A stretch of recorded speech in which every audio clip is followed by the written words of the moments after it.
guys, welcome to Together We Can Cook. Right now, I am working on preparing everything for Christmas dinner tomorrow. I am doing the mashed sweet potatoes right now, and I am going to, they're already cooked, so I'm going to insert the video right now of how I bake them.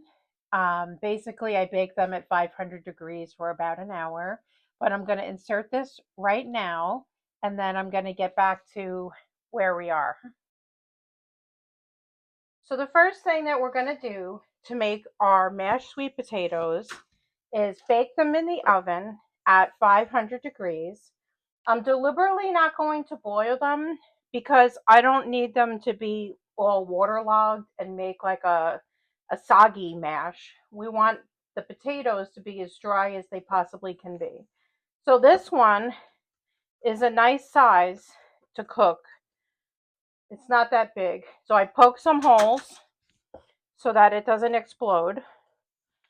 And I have a pan here. It's just an aluminum or a stainless steel, probably, cookie sheet. I put tin foil on it. Now this one is gigantic, and there's no way this is going to cook in the same amount of time as one that looks like this. So what I'm going to do is I'm going to cut it, and I'm going to wrap it in foil, because in order for them all to cook in the same hour, we're going to do 500 degrees. This giant thing is never going to cook in the same amount of time as those skinny ones over there. Raw sweet potatoes are actually really hard to cut. I'm just going to do it in chunks like this. Even this is a huge piece. We need them cooked because we can't mash them if they're as hard as a rock. So this whole entire thing was just one sweet potato. So let me get a piece of foil. I'm going to wrap it up and make a little packet, and I'm going to place it on this tray over here. I'm going to keep it kind of loose because if I put it all back together how it was, it's still not going to cook. So I'm just going to try to seal this like that so it doesn't get dry, but keep them separated. This one is also gigantic. So I'm going to use all my strength to try to cut this one up and get it in the foil like we just did for the other one. When you're buying anything that you're cooking, it's always a smart idea to try to make sure everything is about the same size, because if it's not, all this stuff is not going to cook at the same temperature. It's going to take way longer to cook one like this than these little ones. But I actually bought these on 2 different shopping trips. And when I was getting the sweet potatoes for tomorrow, every single one in the bin was gigantic. So I kind of had no choice. It will taste the same in the end. We just have to do a little more work here to get them cooked. So let me grab a piece of foil. Okay, here's packet number 2 of the sweet potatoes. I'm going to try to keep them kind of loose. Just fold this over. I'm going to crimp the ends. And I'm going to put it on here. Make sure everything fits. Okay, so here's pan number 1. 3 of them are loose and 2 of them are in packets. I have another pan. And this one I'm going to cut too. It's really big. There's no way this thing is going to cook in the same amount of time. You have to be really careful when you cut these because it's taking all my strength to get through raw sweet potatoes. Try to go flat side down if you can. It will make it much easier for you. Flat side down. Okay, I'm going to keep going. Wrapping this in a packet and putting it on the pan. Okay, we're going to put all of our sweet potatoes into the oven, 500 degrees, 1 hour. Maybe I could fit them both. I did. Okay, We'll check on them in 1 hour and see if they're soft enough to start mashing. Okay, so this is half of the baked sweet potatoes. I am just going to take my spoon and run it right along the inside of the potato skin. And I'm going to put all the flesh of the potato in the bowl. And I'm just going to keep going until I have all of them in the bowl here. I let them cool off for a few minutes just so that I could handle them. The skins are actually coming off pretty easy. You just want to make sure you have all the skin out of this dish because I don't think people want to eat potato skins with mashed sweet potatoes. And I have been using this recipe for several years now. It always works out nicely. So what I do, because we have the oven monopolized tomorrow for Christmas with our ham and our stuffed mushrooms. So what I'm going to do is prepare these tonight and put them in a gallon bag.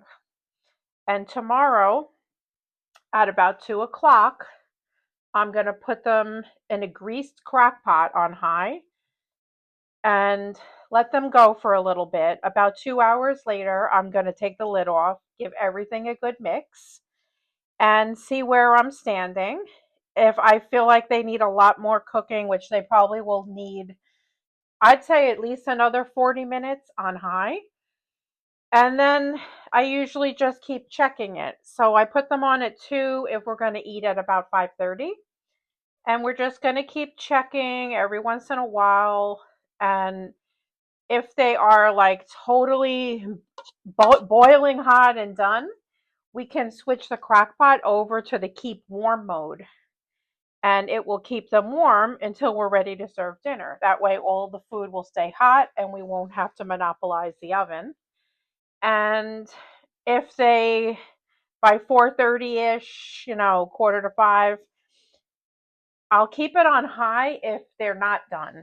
Every once in a while, I will give it a stir, but usually they say that for every time you open the lid of a crock pot, you're letting out like a half hour of cooking time. So I wouldn't open it more than twice unless you really have to. But you can always switch it to low if you think they're cooking, all the way through. You can keep it on high. If they're done, you can put it on keep warm. That way it's just going to keep it how you want it until they're, ready to be served. And sometimes I would put the marshmallows in the crock pot as soon as, I was going to serve it. The heat from everything will melt those marshmallows. But I noticed that a lot of older folks don't want marshmallows. I love marshmallows on my sweet potatoes. But lately, I've been just putting the marshmallows in a little dish, and whoever wants them can take them. The other thing that you can do would be to take a portion. I have a couple crock pots that are really, really, really small. So you could put a portion in there and then use that one for the one with the marshmallows. So it depends who your audience is. I definitely, though, for myself, love those marshmallows. Okay, so I'm going to go. This bowl is actually pretty full already. I'm going to go over into the kitchen, get my second half of sweet potatoes, get them in the bowl, and then we're going to start adding all the ingredients in and whipping them up with the mixer. And you won't really see the finished product because it's going to be tomorrow on Christmas, but I will put everything in the comments. I usually pin my recipes and the directions in the comments so that you guys can either, you don't have to make this ahead of time. You can cook it right away, but I'm just trying to meal prep tonight so that tomorrow I have a much easier day. So we're going to make it tonight and cook it tomorrow. I'll be right back in 1 second with the rest of my potatoes. All right, I switched our view here. This is all of the sweet potatoes out of their skins. I'm going to take this cinnamon, just put a little bit, and this is vanilla extract. It is probably about a teaspoon. I have 1/3 cup of brown sugar and I packed it down. In this bowl, I have butter that I put in the microwave for about 30 seconds. It's pretty much melted. And I have half a cup of evaporated milk. We might need to add more because these potatoes aren't measured. So we're going to kind of like play it by ear. And I have my mixer here. So let's start mixing and see where we stand and what we need to add.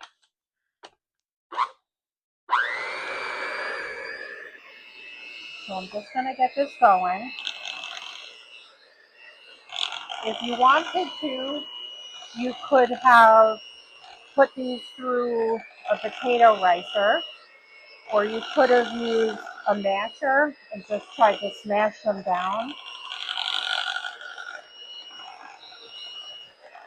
I'm not really going to mind too much if there are some lumps in here.